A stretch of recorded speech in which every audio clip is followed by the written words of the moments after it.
En esta sesión vamos a hablar de una cuestión muy importante que tiene que ver con un escritor que servirá de ejemplo para explicar aspectos relacionados tanto con literatura comparada como con narración breve, frente a lo que puede ser una narración más amplia o más larga como la novela. Con frecuencia se ha dicho que el cuento, y aquí vamos a hablar de relatos breves, de cuentos o de narraciones breves, suele ser algo esencialmente diferente a veces a una novela más larga y que la diferencia fundamental consiste en la longitud. Bien, esto es francamente simple.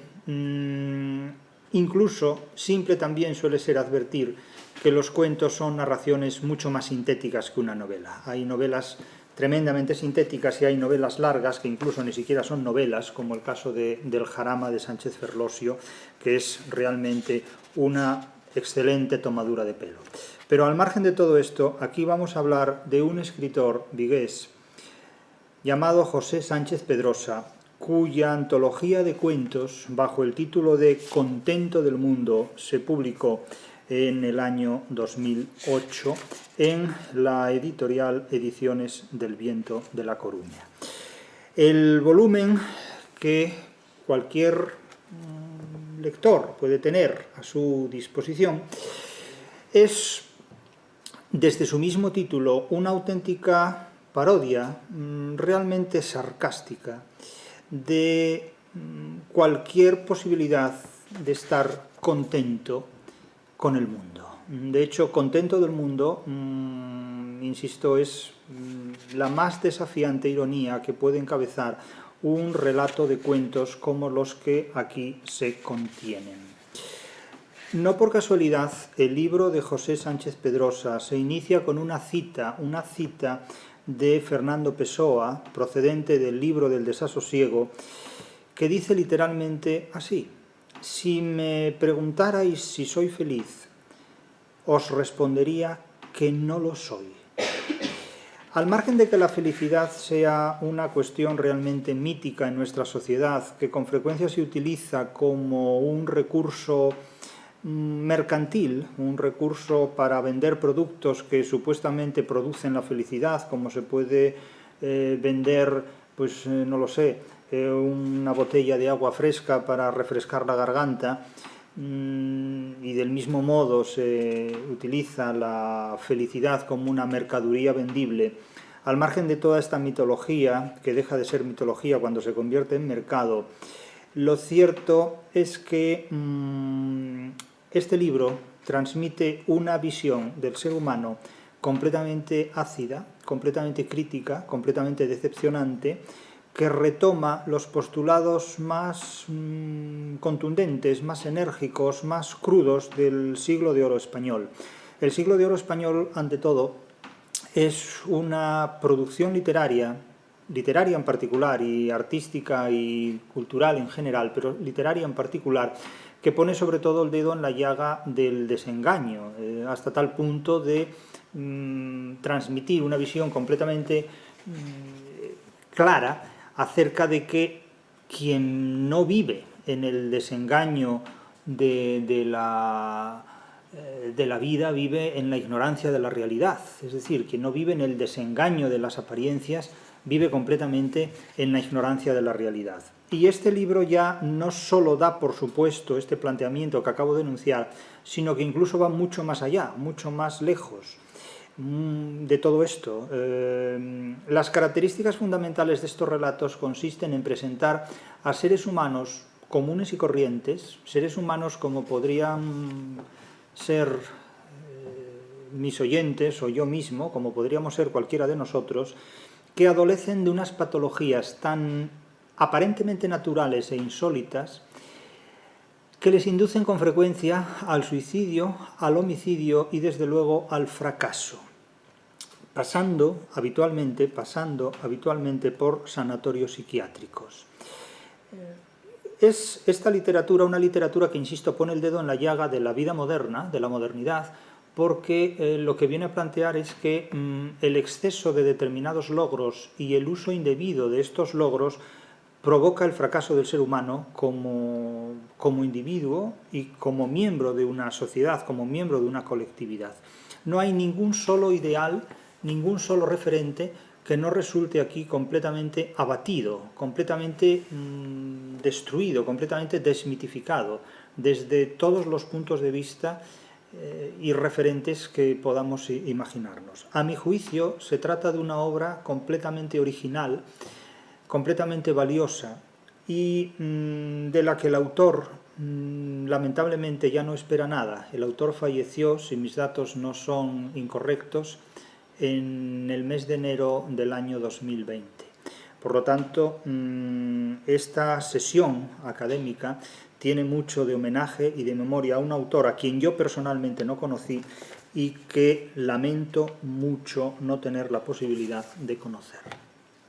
Lo conozco por sus obras, evidentemente, obras que a mi juicio merecen una atención que no debería terminar en una sesión académica universitaria, sino que merecerían el estudio de una investigación que ojalá alguien algún día pueda llevar a cabo. Desde luego, aquí somos partidarios de que se desarrolle esa investigación.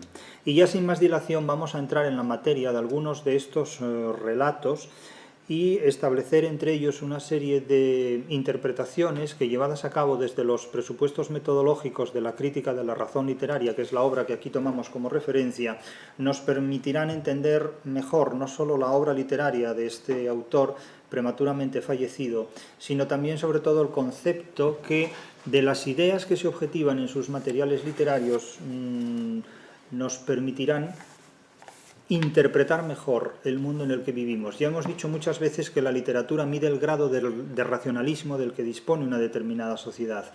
Y una sociedad tan cercana, contemporáneamente hablando, como la que se retratan en estos cuentos, y se retratan estos relatos, nos dice muchas cosas, si es que sabemos leerlas e interpretarlas, a quienes habitamos en este siglo XXI, en este siglo XXI que, heredero de la democracia del siglo XX, parece que tiene como objetivo privarnos de la libertad en la centuria siguiente. Pero esta es una cuestión que se desprende también de la lectura de estos cuentos. Vamos a leer el primero de estos cuentos, que quizás pueda resultar, como todos los demás, particularmente relevante para un público vigués, para un lector que viva en Vigo o que viva en Galicia. El primero de estos cuentos, que encabeza la antología, y no por casualidad, se titula Reyes Magos. Vamos a leer el cuento y después vamos a hacer una serie de observaciones al respecto. Unos 5.000 niños están concentrados en la explanada del Club Náutico de Vigo a la espera de los Reyes Magos, que este año, por primera vez en la historia de la ciudad, llegarán en globo. El maestro de ceremonias anuncia por los altavoces que le comunican que los reyes han sido vistos ya desde las playas de Aldán, Io y Beluso. Por lo tanto, en pocos minutos aparecerá en el horizonte, sobrevolando los montes de la península del Morrazo, el globo pilotado por Melchor. Un rugido de satisfacción y nerviosismo recorre la masa de críos que, inquietos y ansiosos, miran hacia todos lados y desean ser izados a hombros de sus padres. Cuando por encima del monte Hermelo se ve avanzar hacia la ciudad un lejano objeto volante, la masa estalla en aplausos. De rato en rato, para animar la espera, el maestro de ceremonias grita: «¡Vivan los Reyes Magos!», y los niños contestan al unísono: «¡Vivan!». Ya el globo aerostático es perfectamente discernible. Con unos prismáticos incluso se pueden observar las largas barbas, las coronas y los mantos de los reyes. En la cesta traen cajas envueltas en papel de regalo. Sin embargo, algo va mal a mitad de la ría. El globo empieza a perder altura rápidamente y entre los niños se escuchan gritos desesperados de aviso. Finalmente el globo cae al mar y los 3 Reyes Magos tienen que subirse a la cesta semihundida para no ahogarse en el agua fría de enero. Los niños lloran. Una motora sale apresuradamente del puerto y acude al rescate de los 3 Reyes Magos. están empapados. Cuando los dejan a salvo en el muelle, se presentan ante los niños como unos náufragos. Han perdido las barbas postizas y los falsos mantos de armiño. Las coronas han quedado en el mar y a Baltasar se le ha desteñido el tizne negro de la cara. Baltasar es descubierto por los niños de las primeras filas, que reconocen en él al delantero centro del Real Club Celta de Vigo. A su lado, Melchor, sin barbas ni peluca, es ahora un famoso actor de la televisión gallega, y Gaspar, desconocido para los niños pero igualmente sospechoso, se convierte en el concejal de cultura del ayuntamiento. Los niños están desorientados y rabiosos. Un mocoso del barrio de lavadores se acerca al futbolista desteñido y cuando éste va a acariciarle el pelo, le pega un puñetazo en los testículos. Yo leo lo que dice el cuento, Baltasar cae fulminado al suelo. Los demás niños, en medio de gritos que la prensa calificará al día siguiente de primitivos, se van acercando y les dan patadas y puñetazos a los reyes. Los padres, paralizados, no reaccionan y los niños siguen escupiéndoles y pegándoles hasta la consumación del linchamiento. Fin de este cuento. Claro, ustedes dirán muchas cosas, pero yo les advierto que la primera impresión que un texto literario, sobre todo contemporáneo en el tiempo y próximo en el espacio, como es este, la primera impresión que suscita siempre un texto literario es equívoca. Es decir, la literatura se caracteriza porque es un texto que no se puede leer nunca de una sola vez y para siempre. La literatura exige siempre muchas lecturas. Y además juega con lo que se ha denominado el llamado complejo de marido de Sherezade, que consiste en mantener siempre viva la curiosidad. De ahí los relatos de las 1001 noches. Todos ustedes saben que el marido de Sherezade, aquel sultán, tenía la costumbre de casarse todos los días con una mujer, pasar la noche con ella y al día siguiente asesinarla, hasta que Sherezade consiguió mantener viva la curiosidad de su marido, ofreciéndole la posibilidad de narrarle un cuento cada noche, de tal manera que si conseguía mantener viva la curiosidad de su marido hasta el amanecer, le perdonaría la vida. De esta manera Sherezade pudo sobrevivir 1001 noches. Esta nomenclatura designa básicamente lo que sería la curiosidad por saber qué es lo que ocurre en un relato literario. No estamos hablando de chismorreo, no estamos hablando de periodismo, estamos hablando de literatura. La curiosidad de la literatura es una curiosidad muy diferente a otras formas de curiosidad que tienen su fundamento en cómo se objetivan determinadas ideas que afectan muy intensamente a la vida de los seres humanos.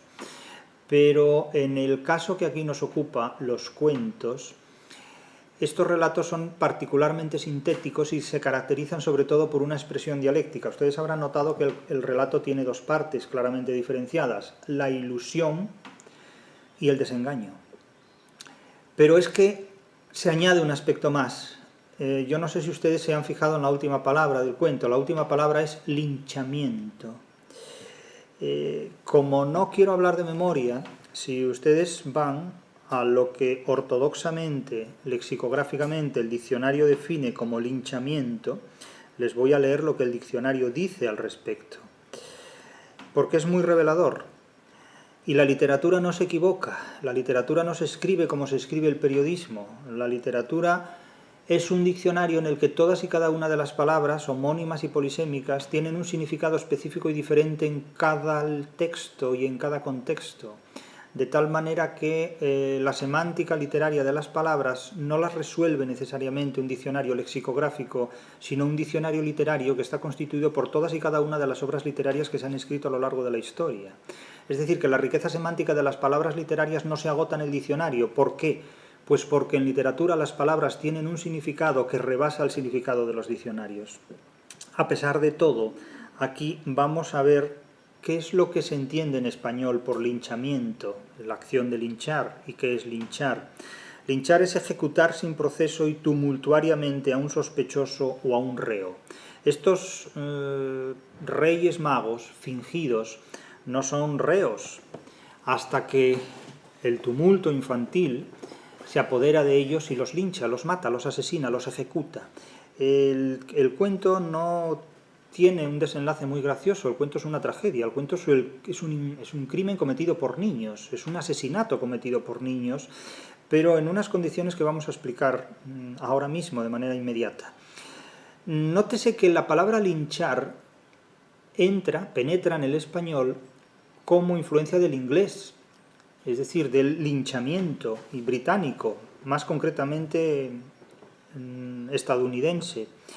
Y ahí glosa el diccionario lo siguiente: linchar, del inglés to lynch, y de Charles Lynch, 1736-1796, coronel en la Guerra de Independencia de Estados Unidos y juez de paz en Virginia, que encabezó tribunales irregulares. Aquí hay un oxímoron, porque que un juez encabece tribunales irregulares, bueno, tiene su cosilla. Juez de paz en Virginia que encabezó tribunales irregulares que imponían severos castigos a los colonos leales a la corona británica. Menos mal que era juez y de paz, porque si no llega a ser juez ni de paz, no sé a dónde habría llegado el término linchamiento en nuestros días. Ejecutar sin proceso y tumultuariamente a un sospechoso o a un reo. Repito la última frase del cuento, por si quedan dudas. Los padres paralizados. Los padres paralizados. Es curioso, los padres paralizados ante los hijos. Y los niños siguen escupiéndoles y pegándoles a los 3 desengañados, desenmascarados Reyes Magos hasta la consumación del linchamiento. Es decir, que en este relato, en este cuento, los niños linchan, es decir, asesinan, incurren en el triple homicidio, casi fuenteovejunesco, de un delantero centro del Real Club Celta de Vigo, de un actor de la televisión gallega y de un concejal de cultura del Ayuntamiento de Vigo.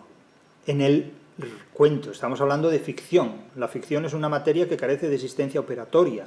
No hagan como aquel individuo que confundía la ficción del teatro con la realidad de la representación teatral y llegaba a exigir que el capitán del alcalde de Zalamea fuera un actor al que hubiera que ejecutar a garrote vil en medio de la escena, ¿no? Es decir, no somos tan ignorantes como aquel individuo, ¿verdad? Pero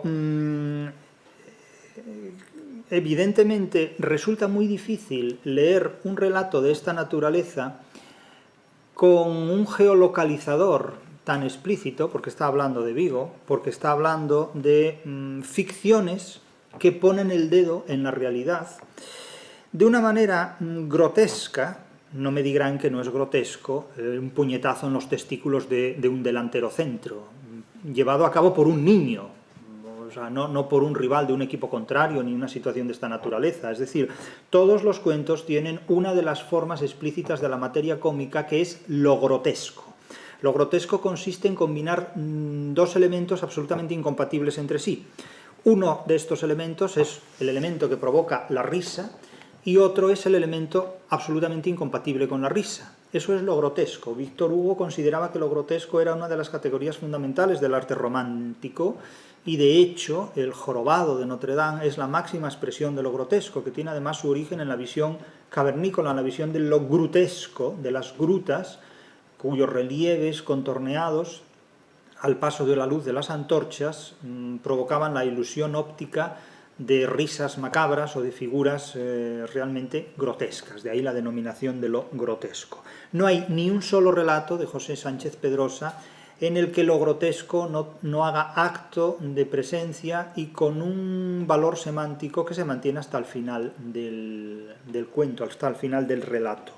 No hay tampoco ni un solo relato, prácticamente ni un solo relato, que no dé con el protagonista en el suicidio, en el homicidio, en el tanatorio, en el sanatorio psiquiátrico o en el nosocomio. Si saben lo que es el nosocomio, si no, el diccionario les ayudará. De vez en cuando conviene nosocomio. Vean lo que es el nosocomio. Pero no quiero cerrar la interpretación de este cuento, de este relato, donde, insisto, la literatura pone el dedo en la llaga, en el desengaño, de tal manera que si no se vive en el desengaño de la apariencia, se vive en la ignorancia de la realidad, cuyo protagonismo aquí recae sobre los niños, a quienes con frecuencia se les arrebata la infancia para convertirlos prematuramente en adultos, mientras por otro lado se infantiliza a los adultos de una manera sorprendente. Es sorprendente, insisto, que el siglo XXI se esfuerce tanto en suprimir el infantilismo en los niños y en dotar de infantilismo a los adultos. Es un mundo del revés, es un mundo completamente invertido. Pero veamos, comparemos este relato, comparemos este cuento con el Quijote. Es decir, la obra literaria de José Sánchez Pedrosa admite comparaciones con el Quijote. Con esto ya lo he dicho todo. Y la comparación que quiero establecer con el Quijote hace referencia, en este caso, al capítulo de la segunda parte de esta novela de Cervantes, donde, el capítulo 11 de la segunda parte del Quijote, donde nos encontramos con el carro carreta de las Cortes de la Muerte. Leo a Cervantes, leo al Quijote, y comparen el relato de Sánchez Pedrosa con este. Responder quería Don Quijote a Sancho Panza, pero estropeóselo una carreta que salió al través del camino, cargada de los más diversos y extraños personajes y figuras que pudieron imaginarse. No eran los Reyes Magos, eran otros reyes. El que guiaba las mulas y servía de carretero era un feo demonio. Venía la carreta descubierta al cielo abierto, sin toldo ni zarzo. La primera figura que se ofreció a los ojos de Don Quijote fue la de la misma muerte, con rostro humano. La muerte siempre tiene rostro humano. No puede tener otro. Junto a ella venía un ángel con unas grandes y pintadas alas. Al un lado estaba un emperador con una corona, al parecer de oro, en la cabeza. A los pies de la muerte estaba el dios que llaman Cupido, sin venda en los ojos, pero con su arco y carcaj y saetas. El dios Cupido, del que nadie puede prescindir. Y si alguien prescinde, pero para él. Carcaj y saetas. Venía también un caballero armado de punta en blanco, excepto que no traía morrión ni celada, sino un sombrero lleno de plumas de diversas colores. Con estas venían otras personas de diferentes trajes y rostros, todo lo cual, visto de improviso, de alguna manera alborotó a Don Quijote y puso miedo en el corazón de Sancho, mas luego se alegró Don Quijote creyendo que se le ofrecía alguna nueva y peligrosa aventura, y con este pensamiento y con ánimo dispuesto de acometer cualquier peligro, se puso delante de la carreta y con voz alta y amenazadora dijo: «Carretero, cochero, diablo, lo que eres, no tardes en decirme quién eres, a dó vas y quién es la gente que llevas en tu carricoche, que más parece la barca de Carón que carreta de las que se usan».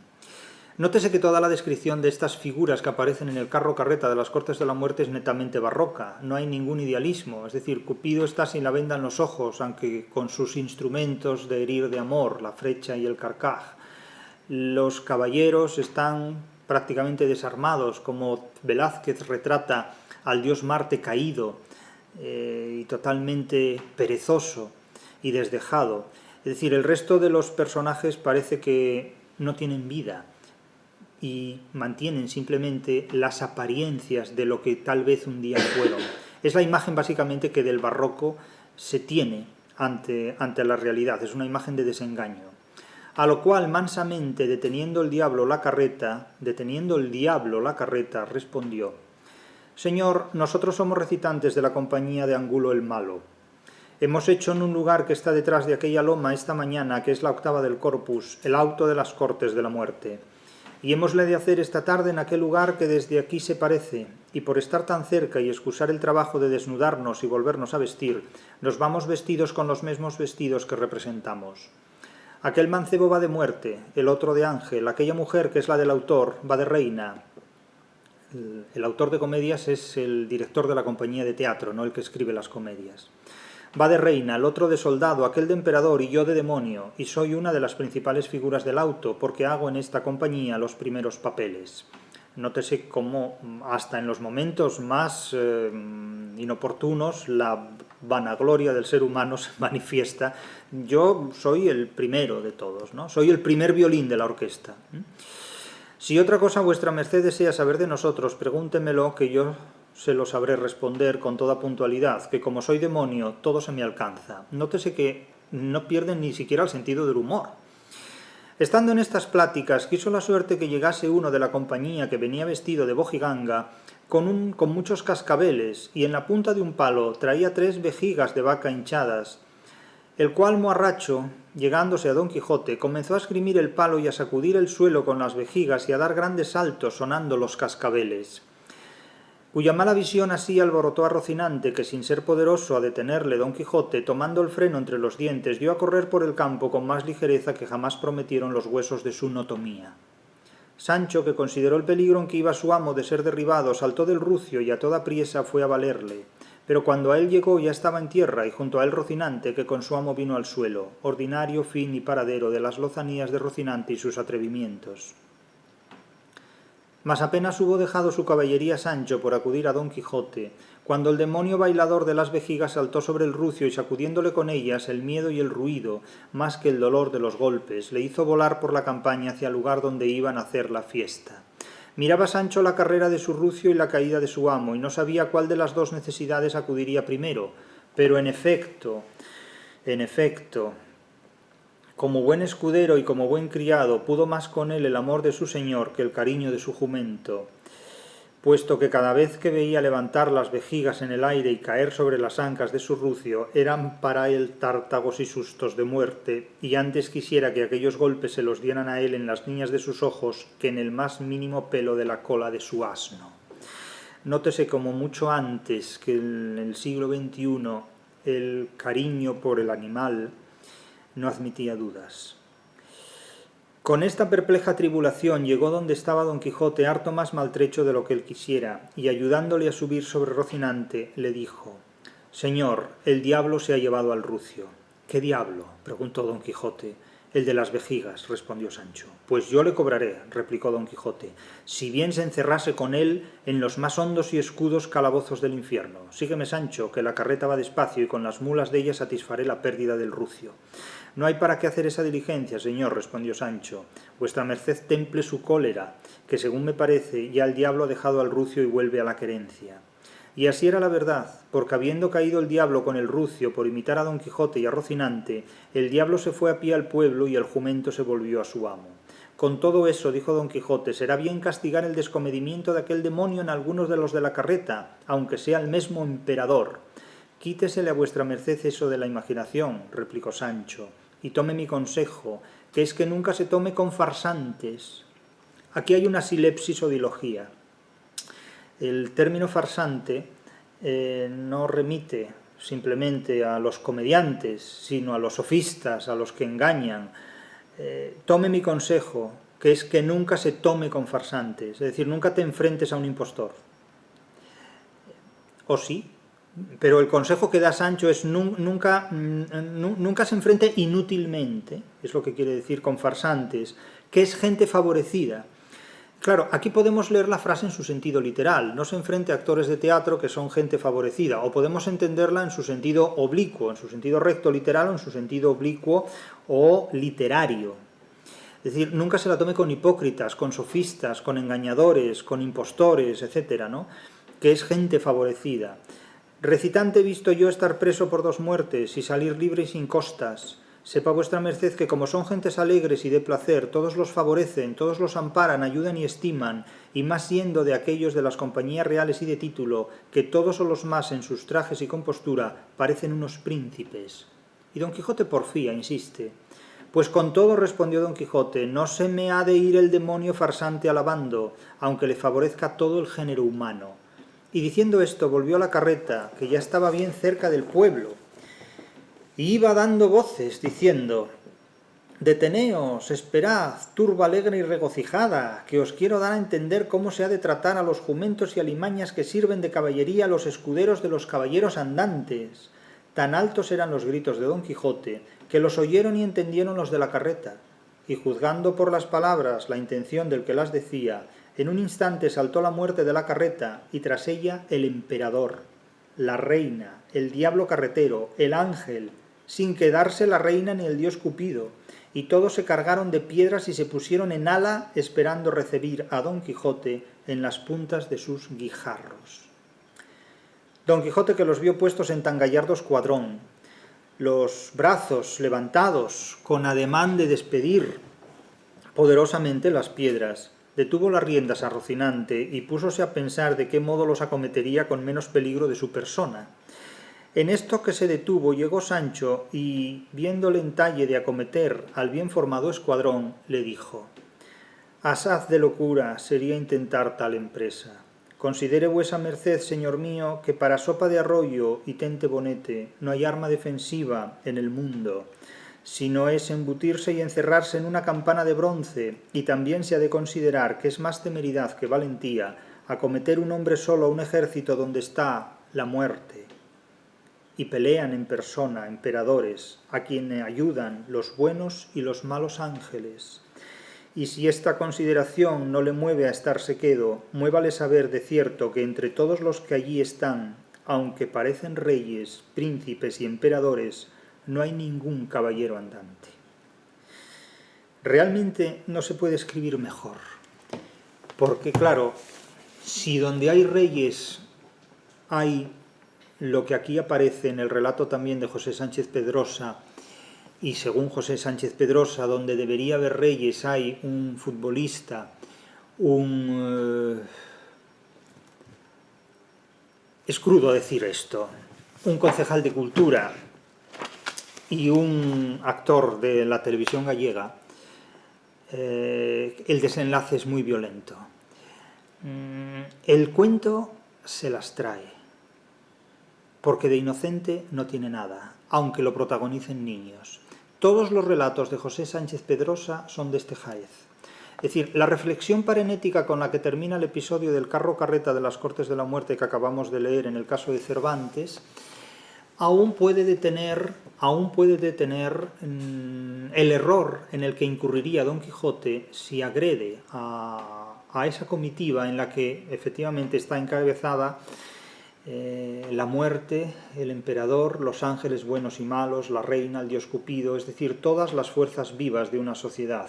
Y Sancho lo que aconseja es replegarse, preservarse, protegerse, aislarse de toda esa gente, porque lo que hay que evitar en este mundo, sobre todo para sobrevivir, es evitar, insisto, el enfrentamiento con farsantes. Lo más importante de todo es el evitar el enfrentamiento personal con farsantes, en el doble sentido que esta palabra, totalmente sumida en una silepsis o dilogía, en el doble sentido, donde la dialéctica entre el sentido recto y el sentido figurado, el sentido literal, actores de una compañía teatral, y el sentido figurado, o semánticamente literario, que son hipócritas, engañadores, timadores, tahúres, rufianes, hay que evitarlo. Es la gran lección de una y otra literatura, la gran lección del Quijote y la gran lección del relato de José Sánchez Pedrosa.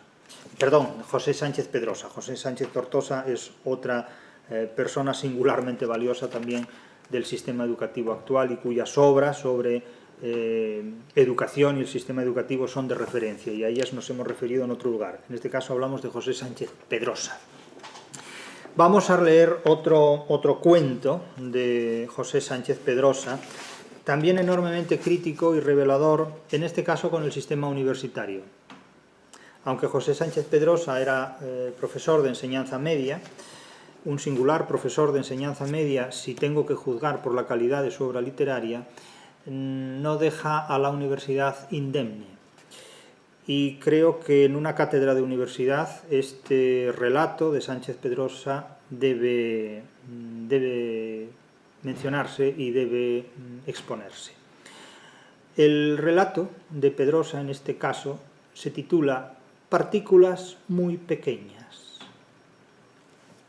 Y dice así, vamos a leerlo primero, menos el final no se lo voy a leer. El final, si a ustedes les interesa, tendrán que leer el libro de Pedrosa. Por sus conocimientos de alemán, a Ramiro Lema, profesor ayudante de la Facultad de Física de la Universidad de Santiago de Compostela, profesor ayudante de la Facultad de Física de la Universidad de Santiago de Compostela, el director del Departamento de Física de Partículas le encomendó la labor de hacer de cicerone de los profesores Jürgen Bollenschaffen de la Friedrich-Schiller-Universität de Jena, y Stefan Behrendorff, de la Humboldt-Universität de Berlín. Los dos anuncian ponencias importantes al segundo Congreso Internacional sobre partículas muy pequeñas, que se celebra en la ciudad durante toda la semana. Ramiro Lema no ha presentado comunicación alguna al segundo Congreso. Ahora viene lo bueno. El comité de selección decidió no admitir su proyecto y se lo comunicó por carta, a pesar de que los miembros de dicho comité eran todos compañeros de su departamento. Es decir, el único tío del departamento que sabe alemán, le piden que atienda a los profesores de alemán, que son las grandes eminencias que vienen. Pero cuando él trata de presentar una comunicación al congreso que organizan sus compañeros, la desestiman y se lo comunican por carta, a pesar de que trabajan con él y lo ven todos los días. Seguimos. Ramiro Lema no ha presentado comunicación alguna al segundo congreso. El comité de selección decidió no admitir su proyecto y se lo comunicó por carta, a pesar de que los miembros de dicho comité eran todos compañeros de su departamento. Que quede claro. Ramiro Lema ha seguido atentamente la conferencia que el profesor Behrendorff acaba de pronunciar. A Ramiro Lema le cuesta realmente entender el contenido de la ponencia. Hablamos de Behrendorff, no de George Steiner ni de nada de esto. Intuye que es algo importante, pero no es capaz de darle todo el alcance que sin duda poseen las investigaciones del catedrático berlinés. Es que cuando habla un catedrático ya se sabe que es todo muy importante. Ayer con Jürgen Bongelschaffen le ha pasado lo mismo. Ramiro Lema concluye que ni su formación básica ni su especialización han sido de gran calidad. Tal vez concluya mal, pero es lo que el entorno le ha obligado a creer. Por la tarde, Ramiro Lema pasa a recoger al profesor Behrendorff y al profesor Bongelschaffen. Han quedado en que les acompañaría a visitar la ciudad monumental. Van andando desde el Colegio Mayor Rodríguez Cadarso hasta el centro. Ramiro Lema les enseña los robles bicentenarios de la Alameda, que son muy alabados por los dos sabios. Sabios los llama el narrador. Les conduce después por la Senra, la Plaza del Toral y la Rúa Nueva. A los profesores, las viejas calles de Santiago les entusiasman. Entran en platerías y acceden a la Quintana. Allí toman un café y hablan sobre física. Después Ramiro Lema los lleva hasta la plaza de Cervantes y vuelve a bajar hacia la catedral por la Zabachería. En la plaza del Obradoiro se pasan un buen rato admirando la fachada barroca de la catedral. Luego suben las escaleras y entran.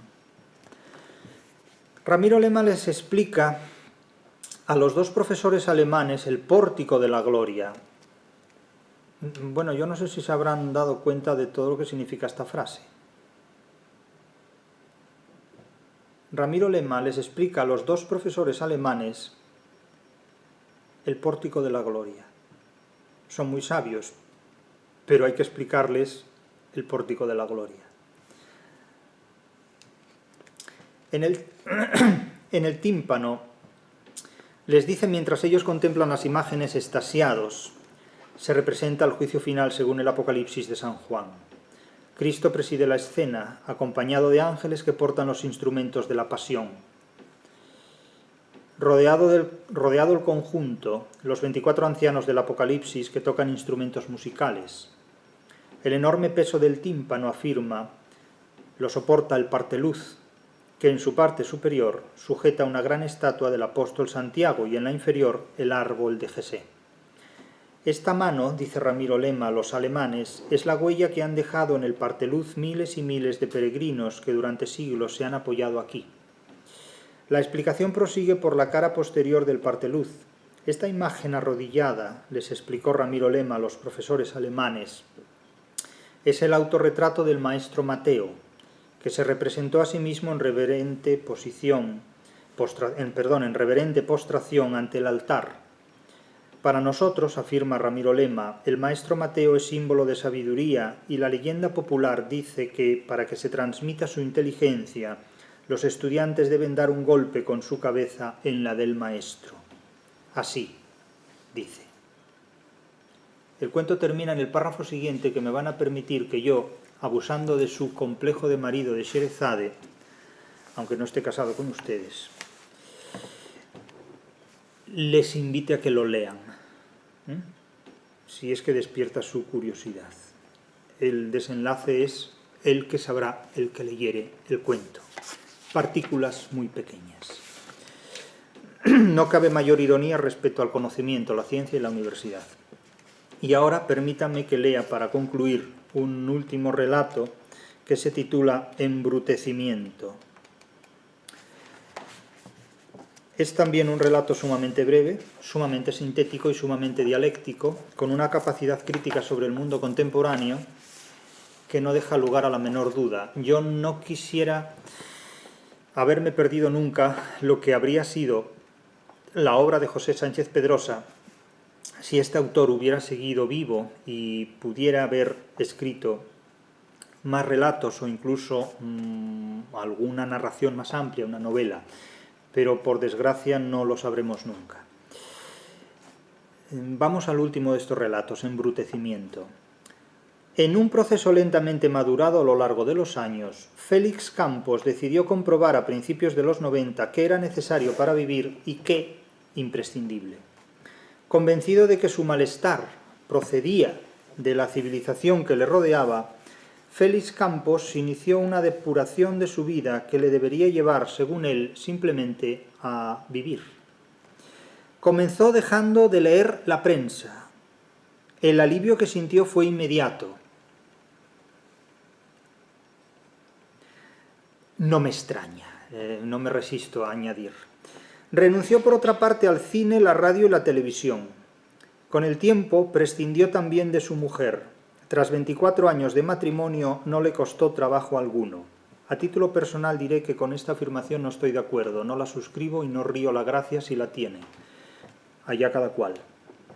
No suscribo que se pueda prescindir de la mujer y que tras 24 años de matrimonio no le haya costado trabajo alguno. Esto es algo con lo que explícitamente no me identifico. Normalmente no hago estas apreciaciones, pero dado que se trata de una literatura radicalmente contemporánea y muy próxima, me parece oportuno hacerlo constar. El divorcio le obligó a abandonar la ciudad. En el reparto de los bienes conyugales, a su mujer le tocó el piso que poseían en la calle Camelias de Vigo, y a él la casa de veraneo en una aldea de Fornelos de Montes. Para el traslado solo preparó una maleta con ropa de abrigo y 3 libros. Menos mal que no estamos en esos 3 libros. El resto de los 15.000 volúmenes de su biblioteca los vendió y le dio el dinero a su exmujer, ya exmujer. A la aldea se lleva, según él, solo los necesarios. Miren qué libros, ¿eh? Las meditaciones de Marco Aurelio, el oráculo manual de Gracián y los pensamientos de Pascal. Bueno, yo estos 3 libros, con todo respeto para la tríada de autores, no me llevaría ninguno, pero el de Pascal, el que menos. El de Pascal, el que menos. Marco Aurelio merece todos mis respetos, y el oráculo manual de Gracián, bueno, vamos a callar. No hay cosa como callar en este punto, diría Calderón de la Barca. Antes de abandonar Vigo, se acogió a la oferta que el Estado hizo a los funcionarios que hubieran cotizado durante 30 años y se jubiló. Con eso tenemos una cita. Con sus libros, su maleta y todo el día para no hacer nada, se fue a vivir a Fornelos. Todo el día para no hacer nada. Félix Campos considera que la sociedad rural es la más oprimente que existe. Nada más llegar donde esperaba encontrar la libertad, igualdad y fraternidad, encuentra la guillotina. Nada más llegar donde esperaba encontrar la libertad de conciencia, se encuentra con un Lutero y con un campo de concentración. Es decir, que Félix Campos considera que la sociedad rural es la más oprimente que existe. La envidia, el prejuicio y la ignorancia que según él allí reinan impidieron que Félix Campos se presentara a uno solo de sus vecinos. ¿Podría ocurrir lo mismo en la ciudad?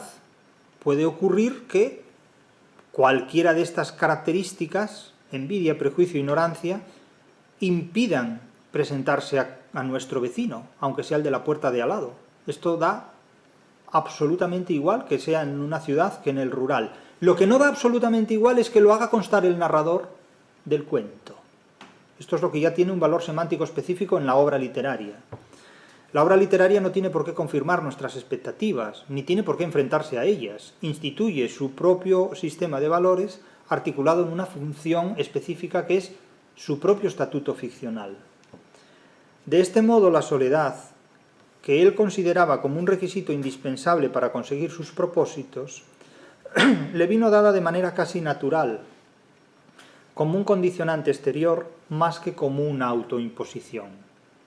Félix Campos se alimenta de los frutos de la finca, castañas en invierno, fruta en verano. Su intención es volver a ser tan solo un animal. Bueno, Valle Inclán lo había retratado muy bien en una de las características del esperpento, la animalización del ser humano. Existir con la impasibilidad metafísica del animal es, según Félix Campos, el destino final de la vida que inauguró dejando de leer los periódicos. Él aspira a la impasibilidad metafísica del animal, como si los animales fueran impasibles metafísicos. Tras 5 años de aislamiento en su casa de Fornelos, 5 años, un lustro, está a punto de conseguirlo. Y claro, nos preguntamos, ¿de conseguir qué? Lee durante un breve rato a Marco Aurelio o a Gracián y después vuelve a sus ejercicios de animalización. Sus ejercicios de animalización pueden no ser ejercicios de animalización. Es lo que el relato llama ejercicios de animalización. Otra cosa es que lo sean. Si hace bueno, se sienta en una silla en la finca. Si llueve, coloca la silla en el salón. Se esfuerza por ver, por escuchar, por no pensar. Esta frase, esforzarse por ver, por escuchar, por no pensar, es el imperativo de la posmodernidad. Es potenciar lo sensible a costa de derogar lo inteligible. Ver, escuchar, sentir, pero no pensar. Eso es la exigencia del mundo posmoderno. Esforzarse por ver, esforzarse por escuchar, podríamos decir incluso esforzarse por comunicarse. Por comunicarse a través de Internet, porque claro, como no hay relaciones personales, las relaciones son informáticas. Pero sobre todo por no pensar. Y digo esto en una materia cuyo título es precisamente pensar la literatura. No sentir la literatura, no ver la literatura, no escuchar la literatura, sino pensarla, interpretarla. Una mañana en su casa de Fornelos de Montes luce el sol. Se sienta en el exterior y abre los pensamientos de Pascal. Que debe ser peor que abrir un melón, porque bueno, los pensamientos de Pascal. Las letras le bailan y los renglones se difuminan. Hace meses que la presbicia apenas le permite leer, pero nunca, como hasta ahora, se lo había impedido totalmente. Decide que le da igual. Se sabe los libros de memoria. Bueno, se sabe los libros de memoria porque no sirve para nada saberse de memoria los libros, para no hacer ningún uso de ellos, porque lo único que está haciendo es una terapia de la literatura. Pero hacer terapia de la literatura no significa disfrutar del placer de la literatura y aún mucho menos de su inteligencia. Hoy día la gente suele confundir la terapia con el placer. Y a veces se dice, bueno, ¿es terapéutica la música? Yo no sé si es terapéutica la música o no. Yo sé lo que es el placer de la música. ¿Es terapéutica la relación humana? Yo no sé si la relación humana o no es terapéutica. Yo sé dónde está el placer en la relación humana. Si algunas personas reemplazan el placer por la terapia, con su pan se la coman. Que nos dejen el placer a los demás. Es que no se puede confundir la terapia con el placer. Es que son cosas completamente diferentes. El arte, yo no sé si es terapéutico o no. Tampoco sé si los ladrillos son terapéuticos o no. Yo sé que la música que tiene calidad es una música que causa y provoca placer, y que el arte que tiene calidad indudablemente tiene una cita con el placer. Lo mismo que con las personas. Yo no sé si las personas son o no terapéuticas. Yo sé quiénes son placenteras y quiénes no. Y lo mismo ocurre con el arte en este punto. Se esfuerza por ver, por escuchar, por no pensar. Eso ante todo, es el imperativo del siglo XXI. Una mañana en su casa de Fornelos de Montes luce el sol. Se sienta en el exterior, etcétera, etcétera. Y subraya sobre todo la animalización. Después de un lustro, leyendo lo mismo, piensa que está en condiciones también de prescindir de los libros. Obviamente, el que lee lo mismo no necesita leer nada. Como decía Unamuno, cuanto menos se lee, más daño hace lo único que se lee, más daño hace lo que se lee. Sin las horas de lectura, la evolución de Félix Campos se acelera. Mientras se limitó a andar desnudo y caminar hasta los extremos de la finca para mear allí y marcar el territorio, sus vecinos no hicieron nada. Sin embargo, en cuanto entró en el primer corral vecino y mató a dentelladas a todas las gallinas, imagínense ustedes, matar a dentelladas a gallinas, con plumas y todo, a dentelladas a las gallinas, Félix Campos fue denunciado a la Guardia Civil. El juez de primera instancia de Redondela acaba de decretar su ingreso de inmediato en el Hospital Psiquiátrico del Rebullón, en Vigo, que está aquí muy cerquita del campus universitario. Bien, bueno, esta es una glosa mía, pues, pero claro, el Rebullón que está en el relato de Sánchez Pedrosa es una ficción. Es decir, cuando la realidad penetra en la literatura deja de serlo para convertirse en una ficción que cínicamente, irónicamente y dialécticamente no ha perdido nunca el contacto con la realidad. Es decir, la ficción es una materia que carece de existencia operatoria, pero que siempre tiene anclada su operación, sus operaciones, sus relaciones con la realidad, porque si no, no sabríamos a qué nos estamos refiriendo. Es decir, por eso he dicho muchas veces que la literatura siempre pone el dedo en la llaga del lector. Es absolutamente imposible leer una obra literaria sin sentirse señalado en algún momento de lo que estamos leyendo. Y de hecho, el secreto de la poesía, el único secreto de la poesía, consiste en convertir al lector en el protagonista de cada poema. La poesía, como el amor, como la guerra, como el dolor y la muerte, solo habla de realidades, porque es absolutamente imposible ocuparse de la literatura ignorando la realidad, porque no salimos nunca de la realidad, tanto si leemos una obra literaria como si la escribimos. En esta sesión he querido rendir un homenaje a la memoria de alguien a quien considero un escritor de primera categoría, José Sánchez Pedrosa, y que falleció a principios, en enero del año 2020.